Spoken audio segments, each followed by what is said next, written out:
So, today nga, dahil nga ubos na nga yung stock namin para sa pang Graham bar, bibili nga kami ng stock na good for 1 week. So, sa Dolly Store kami bibili para nga mura yung makukuha namin na ingredients. Ito nga muna yung una namin binili. So, bumili muna kami ng mangga para nga sa may aming mango flavor. And yan, kasama nga namin sa Baby CL. Dapat talaga nila naman siya sasama. Kaso kasi ngayon naghahabol siya sa akin, sabi ng daddy niya. So, ang hirap nang iwanan, baka magwala lang siya. So, kaya yun, sinama na lang namin siya. After nga, nag-withdraw nga muna kami kasi wala tayong cash mga inday. Ito nga, habang papunta lang kami ng Dolly, ang bata nakatulog sa motor. Dito nga kami nabibilib ng Daddy King sa kanya. Pag alam niyo sa mga sitwasyon na ang hirap ng tulugan, siya nakakatulog siya ng maayos. Minsan talagang mahimbing pa yung tulog niya. Don't worry anak, mag-grind-grind lang kami ng daddy mo. Para soon or someday, makabili rin tayo ng kotse, diba? Hindi ka na mahihirapan makatulog, talaga komportable ka na. Kavog. O diba, ang taas ng pangarap. Basta tuloy-tuloy lang pangarap para makuha natin yan. So ayun nga, nag-ikot-ikot ako, ang bilis. Naubos na agad yung creme densada nila. Kaya ito na nga lang kinuha ko, Milo, tsaka yung Graham crackers. Tsaka tong Graham crackers sila, day, ang dami nito nung last na punta ko. Ngayon, 2 box na lang, buti nila nakahabol ako. So dito nga, bili mo, ikaw din na magpapak. So wala magpapak sa'yo. Tsaka dapat magdala ka din ng eco bag kasi wala silang eco bag. Meron naman ata pero bibili ka. Ako kasi nagadala na ako ng eco bag eh. Fast forward na nga, so nandito na nga kami sa may Wilcon. So dito kami bibili sa may Walter Mark ng mga kulang namin. At dahil nga inabot na kami ng gutom, so nagmerienda muna kami. So ito yung favorite namin ni Daddy King na Belgian waffle. Tapos itong I love milk tea, wala yung tao, umalis saglit. Tapos ito yung favorite din namin na potato corner. Tapos ito, nakrib ako sa may siomay. Ginising na nga din namin tong bata para makakain din siya. So opo, tulog siya mula dali hanggang pagpunta ng Wilcon. Tapos ayan, sobrang favorite ni CL yung french fries. Pareha sila ng daddy niya. Pero hindi naman lagi lang pinapakain. So nauna lang ako dito sa may Walter Mart. Kumakain pa kasi sa Baby CL. Sabi ko sunod na lang sila. Tapos ayan, kumuha na nga ako ng creme densada. Bale, 15 pieces yung kinuha ko. Nung mga oras nga na to, so natutuwa ako. Kasi nung unang try ko, 3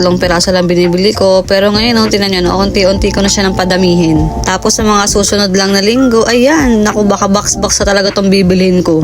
So 1 week pa nga lang ako nagtitinda ng Graham bar, pero grabe na rin yung mga buyers. So far, nakakatuwa talaga. As in, kaya nga ganadong-ganado akong magbenta tsaka gumawa.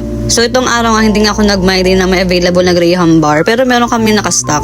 Pero dahil may chat sa akin tsaka kay Daddy King na, ipa-order ako ng ganito, ganyan. Hanggang saya, naubos yung stock namin ngayon na hindi kami nakakapag-my day or post. O diba, nakakatuwa. By the way nga, so ito, kumuha na nga rin ako ng sabon, panlaba. So ito yung ginagamit namin kala. Tapos ito yung downy namin yung Del. Parehas lang kami ng amoy yung tatlo, ni baby ako tsaka ni Daddy King. So ayan na nga silang dalawa, tapos na kumain. Tapos ang cute-cute talaga ng baby ko na yan. Hawak-hawak pa yung kanyang bottle. Alam niya ba itong si CL, parang anak na ng Walter. Diyos ko, lagi ba naman nasa Walter? Kaya sa ulado na rin niya yung pasikot-sikot dito. Tsaka alam niya na kung saan nakalagay yung mga laruan. Bumili na nga rin kami na itong mangkok tsaka baso. Diyos ko, paano ba naman nakabasag-basag na yung baso namin? Nakita nga namin tong Barbie. So sabi ko baka magustuhan niya to. Tapos ayan, nung tinanong na namin siya, no daw. No. Pero sa bahay may ganyan siya. Lagi yung nilalaro. Pero ayan, kinuha pa nga din namin kasi pagdating sa bahay yung nalaruin niya yan.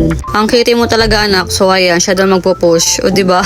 Ang cute. Tapos ito nga, sabi namin sa kanya, get mo yung diaper mo. So ayan, pinapakuha namin sa kanya yan. O, lagay dun.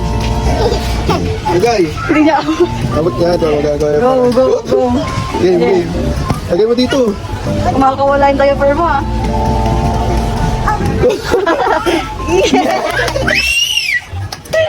Dapat siguro. Go. Beer. Tara na, Dito ka. Bike na. Ikot, dito. O, tulak. Go. O diba, sabi sa inyo eh. Tapos sabi niya ngayon, open. Open na. Go, big size oh. O, please. Wow. The baby. Tapos yan, pag uwi, o diba, laro niya. So ayun nga lang, so hanggang dito na nga lang. So thank you for watching, bye. Huy, bili kay Graham bar, PM nyo lang ako.